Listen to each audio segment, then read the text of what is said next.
Hello， 大家好，欢迎收看本期鸟乐趣。喜欢我们节目的朋友可以订阅我们。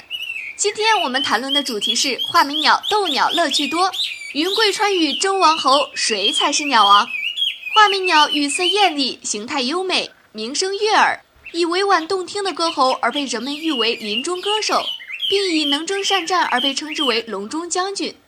其中画眉鸟以云贵川语的画眉鸟为最好，这里的画眉鸟语色丰富，眉羽宽而且较长，明亮中看，叫声洪亮，又打又唱，越打越饿的好鸟很多。画眉鸟又分为唱鸟和斗鸟区别，简单来说，一个是文弱书生，一个是武状元。极品画眉鸟唱鸟价格在几千就算贵的了，然而如果是极品画眉鸟斗鸟，价格在几万也不嫌高。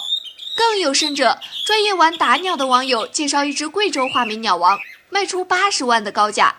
斗鸟在我国有很长的历史，由于画眉鸟善鸣叫、习打斗，因此是很常见的斗鸟。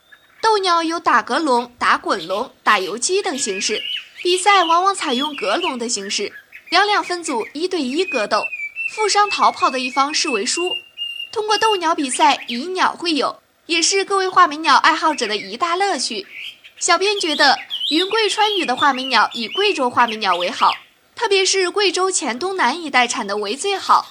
黔东南的画眉鸟都体型较大，长得健壮有力，羽色大都呈深褐色或青色，少数高山顶上的鸟由于日照强，其羽色呈黄红色，称为红毛。